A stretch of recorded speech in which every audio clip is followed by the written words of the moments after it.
2023. All right, 3 reports full of numbers and a draft COP text with some contentious words for you this morning. More on that to come. But let's look at one of those data sets, Allsopp and Allsopp, just publishing their November view of the market. And it's a report we like because, as well as the usual Land Department data, they give us an insight into what they are seeing and doing on the ground.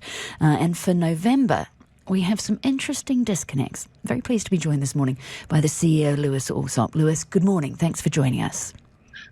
Morning, Brandi. Is it too early to say Merry Christmas, or? It is never too early, Lewis. Let's have a look at what you guys are seeing and doing, because it's really interesting for November, and we'll start with sales. We talk about undersupply in the market, but you've had a 21% rise in listings month on month. Where have they all come from? I think there's 2 things to look at. You said at the start before, you've got your Land Department data, which is a very generic view of the property market. But then when you take a deep dive into the market, our data will give you a key indicator of what's going on. So the rise in listings, there's a lot more sellers coming to market, and there's a lot more sellers actually staying on the market longer. This falls down to the fact that people are asking prices are above the transactional prices.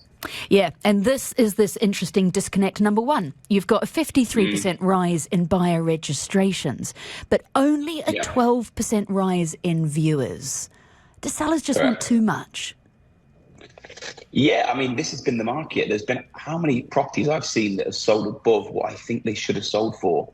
And it's happened a lot. And what that's done is push the prices of the properties, the neighbouring properties up. And we have our data platform, Data Hub by Allsopp and Allsopp, where you can see the transactions of every sold data property on the market.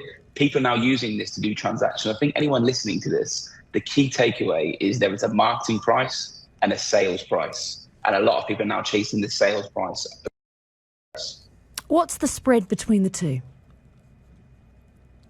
What's this? Oh, it could be 10, 15%. It could be more. I mean, there's been such variation of properties that, that is the minimum level, but buyers are becoming a lot more aware. The best way to describe it is buyers have now got the brakes on and they're taking their time to pick and choose the properties, but they are buying. Are sellers willing to adjust? How long is that kind of mental recalibration taking? It takes months, Brandi. I mean, our job is to take the unit on. We'd advise them of the price, but then they will give us the price they think.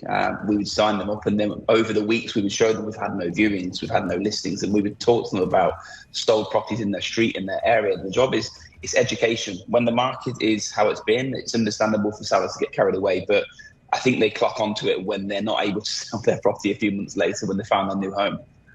Well, let's look at disconnect number 2 in your report, and it's to do with rents. We've got 110% rise in new tenants, 91% more listings, 99% more viewings, and yet less than 10% new signings. What's the bigger picture there? So the bigger picture is obviously anyone that drives knows that the streets are just crazy. I think I've just seen Hester Street have just announced they're extending their roads, and Business Bay, where I go to every day, is crazy. There's more people coming here than ever.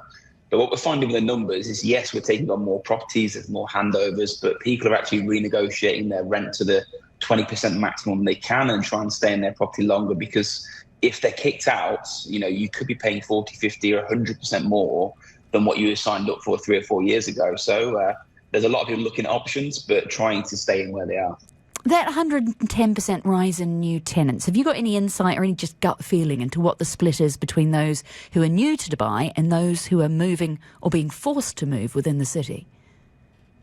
About 75% of the people that are with us are already in Dubai. 25% are new. But I mean, it's big volume. I said it a minute ago, but there is so many people and so much talent around the world coming here at the moment. The pressure is not on the property prices, it's on the rental prices as well. There's just not enough houses being built, Randy. I mean, I looked at the data, there's 50,000 houses going to hand over this year. There's 100,000 residents. And the launches that everyone's talking about, when are they going to hand over? So the pressure is continuously going to be there for at least 3 years. With this 91% rise in listings, again, gut feeling, what do you think we're seeing in terms of newly purchased and possibly recently vacated properties, people who have been told they have to vacate because of the sale? So that works out to around 85% of all of our transactions. So, I mean, there's many factors. It could be they've been kicked out, the owner's moved into it, or the tenants have moved on to a new property. So 15% of our properties are new, 85 are recently vacated and ready for the new tenants. Landlords getting the prices that they want? They are now.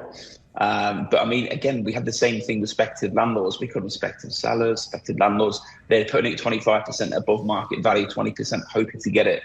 And that has now stopped because, again, people are using the data to their benefit. So now they're getting what is the market value, which is healthy for Dubai. So 30 seconds, Lewis. What do you expect to happen? Do you expect sellers and landlords to become more moderate in their prices, or this disconnect to continue? No, they're naturally being reduced at the moment to sales price. And the big takeaway is property prices are not going down. Property prices will continue to go up, but the marketing price will reach the sales price, which is the healthy type of property market we want to be in, where realistic prices are being met. Lewis Allsopp, CEO of Allsopp & Allsopp, talking us through what they have seen on the ground in November, which is quite the disconnect between what sellers want and occasionally what they're actually settling for. Thank you so much for your time this morning. Big thanks to Lewis for all his help throughout the year. Lewis Allsopp from Allsopp & Allsopp. Keep your messages coming in, 4001, if you want to get in touch with us here in the studio. It's 8. Dubai Eye 103.